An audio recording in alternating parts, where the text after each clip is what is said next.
வணக்கம் மக்களே. இன்னைக்கு ஒரு வீடியோ பதிவை விமல் தம்பி அனுப்பியிருந்தார். அப்போ அதுல எப்படின்னு கேட்டீங்கன்னா, இயேசு கிறிஸ்துவுக்கும் சிலுவையினுடைய கோர சம்பவம் இருக்குல்ல, இயேசு கிறிஸ்துடைய சிலுவை கோர இதுக்கும் புழுவுக்கும் கனெக்ஷன் இருக்கு அப்படின்னு சொல்லி ஒரு பயாலஜிக்கல் கிளாஸை எடுத்திருக்கிறாரு. அது எந்த அளவுக்கு உண்மை அப்படிங்கிறத ஒரு காட்சியை பாருங்க. உண்மையான அர்த்தத்தை நாம் புரிந்து கொள்ளணும் அப்படின்னா, எபிரேய பாஷையில இந்த புழு என்கிற வார்த்தை பூச்சி அல்லது இந்த புழுவுக்கும் இயேசுவுக்கும் என்ன சம்பந்தம்? இந்த பூச்சி எப்படி இயேசுவுக்கு அடையாளமா சிந்தப்பட்ட 22வது அதிகாரம் 6வது வசனத்துல சொல்லுகிறபடி என்னன்னு கேட்டீங்கன்னா, நானும் ஒரு புழு, மனுஷன் அல்ல, மனுஷரால் நிந்திக்கப்பட்டும் ஜனங்களால் அவமதிக்கப்பட்டும் இருக்கிறேன் அப்படிங்கிற மேசியானிசம், மேசியாவை குறித்து இந்த 22ஆம் சங்கீதம் முழுவதுமாக தீர்க்க தரிசனமாக சொல்லப்பட்ட காரியம். இதுல நானோ புழு அப்படின்னு சொன்னா, நீங்க என்னன்னு கேட்டீங்கன்னா, தூய தமிழ், அதாவது ஒட்டுமொத்த கிறிஸ்தவர்களுக்கும் தூய தமிழ்ல ரிவர்ஸ் பைபிள் அப்படிங்கிறத லான்ச் பண்ணாங்க. ஒண்ணு பவார் மொழிபெயர்ப்பு, இன்னொன்னு விவிலிய பைபிள். இந்த ரெண்டையும் இது பண்ணி என்ன பண்ணாங்க அப்படின்னா, ரிவர்ஸ் பைபிள் அப்படின்னு ஒண்ணு ஆரம்பிச்சதுல அதுல ஒரு வாக்கியம் எப்படி இருக்கு, நான் புழுவோ அப்படின்னு ஒரு கேள்வியை கேட்டு மனுஷரால் நிந்திக்கப்பட்டோம் அப்படிங்கிற வார்த்தை இருக்கு. சோ இந்த புழு அப்படிங்கிறது ஒரு உருவக சொல்லாக இருக்குது. புழுவை போல அவங்க மனுஷ ரீதியா இல்லாமல் புழுவை போல நசுக்கினார்கள். இது பண்ணாங்க, வச்சாங்க. மனுஷனுடைய, இப்போ நீங்க இருக்கீங்க, நான் இருக்கேன், மனுஷ தன்மையோடு சில நேரங்கள்ல நடப்போம். சில நேரங்கள்ல மனுஷத்துக்கு மீறிய மிருக செயலோடு கூட அல்லது பயங்கரமாக நடந்து கொள்வோம்ல. ஒரு பூச்சி இருக்குன்னா காலை நசுக்கி போட்டுவோம். சோ புழுங்கிறது உருவகமாக சொல்லப்பட்ட காரியம். இத இவரு பயங்கரமான போயிட்டு எப்படின்னு கேட்டீங்கன்னா, யாத்ராகமம் வச்சு உருட்டியிருக்காரு. அதையும் கேளுங்க. யாத்ராகமம் 16:20 நம்ம வாசிக்கிறோம், மன்னாவை அடுத்த நாளுக்கு என்று சொல்லி ஜனங்கள் சேர்த்து வைத்தார்கள். அதாவது யாத்ராகமம் 16வது அதிகாரம் 20வது வசனத்திலே மோசே சொன்னது போல அந்த என்ன சொல்றது, மன்னாவை பூச்சியும் புழுக்களும் இது பண்ணிச்சு, ஏறிச்சு அப்படின்னு. அப்போ ஒரு விஷயத்தை எடுத்துக்கோங்க. ஒரு சாப்பாடு இருக்குன்னு வைங்களேன், ஒரு சாப்பாடு இருக்கு அப்படின்னா அது ஒரு 5 நாள் கழிச்சுன்னா புழு ஏறிடும். அதே போல ஒரு மனுஷன் செத்து போனான்னா புழு ஏறிடும். இதை வச்சு இது நானோ புழு அப்படிங்கிற ரீதியில சொன்னா எப்படிப்பட்ட காரியம்? இஸ்ரவேல் என்னும் சிறு பூச்சியே, இஸ்ரவேல் என்னும் சிறு கூட்டமே அப்படிங்கிற ரீதியில இருக்கு. சோ புழு அப்படிங்கிறது மோசமான செயலுக்கு உட்படுத்தப்பட்டார்கள், மனுஷ தன்மையாக நடந்து கொள்ளவில்லை அப்படிங்கிறது தான் பொருள்படுகிறதே ஒழிய, பூச்சிக்கும் பூச்சியினுடைய தேரிக்கும் அறிவியல் பூர்வமாக எடுத்துக்கொண்டால் எப்படிப்பட்ட காரியம்? சரி, இப்போ எப்படின்னு கேட்டீங்கன்னா, ஒரு குளவி இருக்குன்னு வைங்களேன். குளவி வீடு கூடு கட்டும்.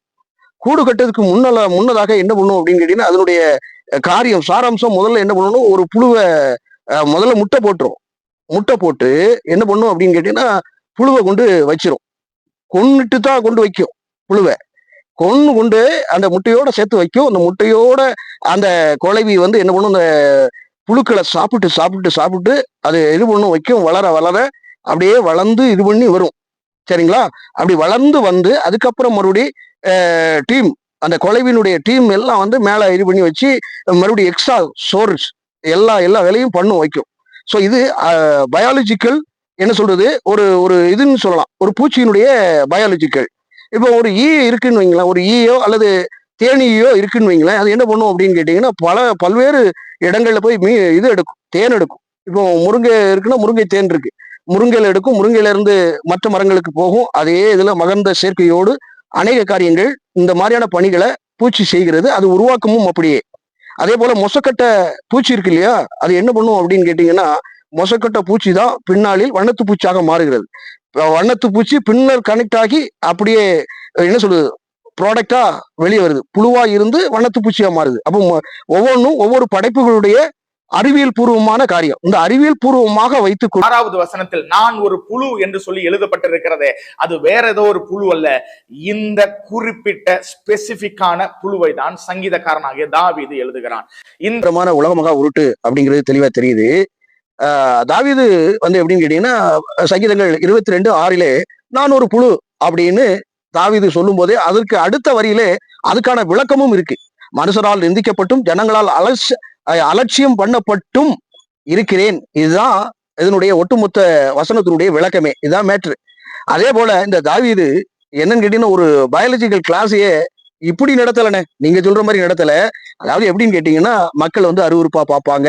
ஒரு புழு பக்கத்துல இருக்கு அப்படின்னு சொன்னா என்ன பண்ணுவோம்? அருவருப்பா பார்ப்போம். இத அசட்டை பண்றதா பார்ப்போம், வைப்போம். அதே ஃபார்மேட்ல மனிதர்கள் ரொம்ப அருவருப்பா பார்த்தாங்க, அசட்டையாக எண்ணினார்கள், நிந்தித்தார்கள், புழுவை விட கேவலமாக நடத்துனாங்க. ஒரு ஒரு ஊர்ல ஒருத்தன் வந்து ஏழ்மையான சூழ்நிலைகள்ல இருக்கிறான்னு வைங்களேன், ஒரு அப்பாவியா இருக்கிறான் அப்படின்னா, "பிள்ளை பூச்சிப்பா" அப்படின்னு சொல்லுவாங்க இல்லையா? அதே வேளையில ஒரு அப்பாவி, ஒரு ஏழை ஒருத்தர இது பண்ணும்போது வைக்கும்போது அவர்களை என்னன்னு கேட்டீங்கன்னா, புழுப்பூச்சிக்கு ஒப்பானதாக சொல்லப்படுகிறது. நீங்க 22ஆம் சங்கீதம் முழுவதுமாக நீங்க வாசிச்சிருந்தீங்க அப்படின்னு சொன்னா, அது இது இல்ல. நீங்க சொல்ற மாரி கதை அல்ல அப்படிங்கிறது தெளிவா தெரியும். சரி ரைட்டு. மேல என்ன சொல்றாருன்னு இந்த கேட்போம். புழுவை போலவே இயேசுவும் தன்னுடைய சரீரத்தை ஒரு மரத்தில் போய் ஒட்டி கொண்டார் என்று சொல்லி பார்க்கிறோம். அவர் வந்து இனப்பெருக்கம் பண்ணுவதைப் போல ஆண்டவராகிய இயேசு கிறிஸ்துவானவர் சிலுவையில ஒட்டிக் கொண்டார் என்று பார்க்கிறோம். எங்க பார்க்கிறீங்க? அதாவது ஒரு தேவ தூஷணம் செய்தார் அப்படின்னு சொல்லி சிலுவையில ஆணியை அறைந்தார்கள். பலவிதமான சவுக்கடியை கொடுத்தாங்க. அவரை சிலுவையில் அறையுங்கள் அப்படின்னு சொல்லி 7 வார்த்தைகளோட சொன்னாரு. இதுக்கும் இந்த புழு இருக்கு இல்லையா? புழு பூச்சி. இதுக்கும் எப்படின்னு ஒட்டி கொண்டாருன்னா, அது ஒட்டி கொண்டதுனால அதனுடைய வரலாறு அப்படி. இது நீங்க சொல்லுகிற வரலாறு வேற. அவரை தேவதூஷணம் செய்தாங்க. தேவனுக்கு நிகராக தன்னை இது பண்ணிட்டாரு, வச்சுட்டாரு அப்படின்னு எழுதப்பட்டிருக்கு. பாத்தீங்களா? உருட்டலாமாண்ணே? ஓரளவுக்கு உருட்டணும்னே. காதுல ரத்தம் வர மாதிரி உருட்டக்கூடாது. சரி, மேல என்ன சொல்றாரு கேட்போம். ஒட்டினதற்கு பிறகு அந்த மரத்தின் மேல் தன்னுடைய சரீரத்திலிருந்து ஒரு சிவப்பு கலர் மை ஆண்டவர் சிலுவையில இது பண்ணினாரு. சோ அந்த ரத்தத்தை நாம பானம் பண்றோம், திராட்சை ரசம் அப்படின்னு சொல்லி உருட்டக்கூடாது. சரிங்களா? அப்ப யாக்கோபு என்னும் சிறு பூச்சியே அப்படின்னு சொன்னா அப்போ பூச்சியா? மனுஷனை வந்து பூச்சின்னு சொல்றாரா? உருவகமாக சொல்லப்படுகிறது. ஒரு மலைக்கு முன்னதாக கல் எவ்வளவு சிறுசாக இருக்குமோ அதே ஃபார்மெட் தான். ஆண்டவர் பார்வைக்கு அத்தனை பேரும் நாம் சிறு பூச்சிகளாக தான் தென்படுறோம். ஏன்னா அவரு பயங்கரமான பெரியவர். அவருக்கு முன்னதாக நாம சிறுமையானவர்கள் என்பதை குறிக்கும் வண்ணமாகத்தான் அந்த புழுவை உருவமாக இது பண்ணாங்க வச்சாங்க. அதே போல யோபு புத்தகத்துல புழு புழு பூச்சிகளை போல மனுஷன் அவனுக்கு எம்மாத்திரம் அப்படிங்கிற ரீதியில அந்த வசனத்தை கூட போடுறேன். அப்ப இதுக்கு என்ன சொல்லுவீங்க? இந்த தியரிக்கு என்ன சொல்லுவீங்க? இந்த வசனத்துக்கு என்ன சொல்லுவீங்க? அப்போ ஆண்டவன் பார்வையில் நாம் அற்பமானவர்கள், நாம் அப்பர் கீழ் உள்ளவர்கள் அப்படிங்கிறது பொருள்படுகிறது. அப்படித்தான் நான் புழுவல்ல அப்படிங்கிற ரீதியில சொன்னாங்க. சரி, இன்னொரு காட்சியும் பாருங்க. புழு சிவப்பு கலர்ல இருக்கும். அந்த நாட்கள்ல இஸ்ரவேல் ஜனங்கள் தங்களுடைய துணிகளுக்கு இந்த சிவப்பு கலர் சாயம் டை கிடைப்பதற்காக இந்த புழு இல்லைன்னா இந்த பூச்சியை கொண்டு வந்து அதை நல்லா நசுக்கி அது இஸ்ரவேலர்கள் வந்து எப்படின்னு கேட்டீங்கன்னா, அந்த சிவப்பு பூச்சியை எட்டு வந்து நங்கு நங்கு நங்கு நங்குன்னு அப்படியே என்ன சொல்றது, உரல்ல இடிச்சு அதை இது பண்ணி வச்சு பெயிண்ட் அடிப்பாங்க போல் இருக்கு. எங்கேயாவது வசனம் இருந்தா காமிச்சிருங்க. ஒரு வசனம் இருக்கு, இந்த மாதிரி ஜிங்கி ஜிங்குன்னு உரல்ல அடிப்பாங்க, அடிச்சு பெயிண்ட் அடிப்பாங்க, ஆசாரிப்பு கூடாரத்திலயும் அடிப்பாங்க, அவங்களுடைய சட்டைக்கும் அந்த மாதிரியான பெயிண்ட் மாதிரி அடிப்பாங்க அப்படிங்கிறத சொல்லணும். சரியா? வசனம் இருந்தா சொல்லிருங்க. சரியா? வசமா மாட்டிக்கிட்டீங்க. வசனத்தை எங்க சொல்லுவீங்க, வைப்பீங்க? உடனே எடுத்த உடனே எதை சொல்லுவீங்க? பார்க்கிறோம் வைங்க. எங்க பார்க்கிறது? சரி ரைட்டு. மேல என்ன சொல்றதுன்னு கேட்போம். அந்த சிவப்பு கலரை எடுத்துதான் ஆசரிப்பு கூடாரத்திற்கான காரியங்களிலும் என்ன பண்ணுவாங்களாம்? அவர்களுடைய ஆடைகள்ல, சோப்பு ஆடைகள்ல தடவாங்களாம், பெயிண்ட் அடிப்பாங்களாம். இதெல்லாம் எவ்வளவு பெரிய மோசமான செயல். அதுவும் யாத்திராகமம் 16வது அதிகாரம் 20வது வசனத்தை வச்சு இப்படி ஒரு பெயிண்ட் அடிக்கிற வேலையை செஞ்சா எப்படிப்பட்ட காரியம்? ஆடையும் மாடையும் தெளிக்கக்கூடிய இடமாக இருக்குது. அப்படிதான் இருக்கு வசனம். இவரு சொல்லுகிற காரியங்கள் இல்ல. பூச்சியை கொண்டு இடிச்சு அந்த சட்டைக்கு மேல இது பண்ணாங்க, வச்சாங்க அப்படிங்கிறது இல்ல. ஆடுனுடைய ரத்தத்தையும் மாட்டினுடைய ரத்தத்தையும் தெளித்தார்கள் இருக்கு. அப்படிதான் கலர்ஃபுல்லா ஆச்சு. சோ இந்த புழு தியரிய இப்படித்தான் வந்து ஆண்டவர் சிலுவை கோர காட்சிகள்ல இருந்தாரு, வச்சாரு. நாம வந்து பானம் பண்றோம், திராட்சை ரசம் குடிக்கிறோம், வைக்கிறோம். இதெல்லாம் வந்து இந்த பூச்சியினுடைய ஒப்பீடு அப்படிங்கிற ரீதியில கணக்கிடவே கூடாது. அதனுடைய பயாலஜிக்கல் வேற, பிபிலிக்கல்ங்கிறது வேற. உருவகமாக, அதாவது வசனங்கள் பைபிள்ல எழுதப்பட்டிருக்கிறது எப்படி எழுதி தீர்க்க தரிசனங்களாகவும் வரலாற்று பூர்வமாகவும் உருவகமாகவும் ஓமை நடையிலையும் கவிதை நடையிலையும் நிருபமாகவும் இந்த பிபிலிக்கல் பைபிள் எழுதப்பட்டிருக்கிறது. உருவமாக எழுதப்பட்டிருக்கிறது, தீர்க்க தரிசன ஆகமமாக எழுதப்பட்டிருக்கிறது, கவிதை நடைகள் எழுதப்பட்டிருக்கிறது, பாடல் சங்கீதங்களினால் எழுதப்பட்டிருக்கிறது. இப்படி பல காரியங்கள் ஊடாக எழுதப்பட்டிருக்கிறது. மனுஷன் தேறி இருக்கிறதுக்கு தான்.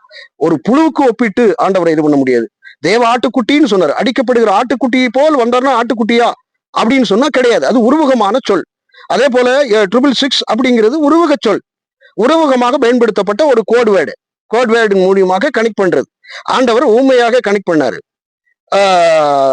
யோவான் பத்மதீவுல இருக்கும் பொழுது இது மிகப்பெரிய, அதாவது எப்படின்னு கேட்டீங்கன்னா ஒரு வலு சொருப்பமானது அப்படின்னு சொல்லுவாரு. அதுக்கு அடுத்ததாக சிங்கத்தை போல முகம் இருந்தது அப்படின்னு சொன்னா அந்த ஒவ்வொரு நாட்டை குறிக்கக்கூடிய ஒரு சொல்லாடல். அதை அவனுக்கு சிங்க முகம் இருப்பதாக நம்ம கணக்கிட முடியாது. சோ இத ஒரு பயாலஜிக்கல் கிளாஸா பைபிள் ஸ்டடிங்கிற பேர்ல இத ஒரு குருட்டு தியரிய சொல்லியிருக்காங்க. எள்ளலை வேணும் புழுவுக்கோ அல்லது இயேசுவுக்கோ சம்பந்தப்படுத்தவே முடியாது, வைக்க முடியாது.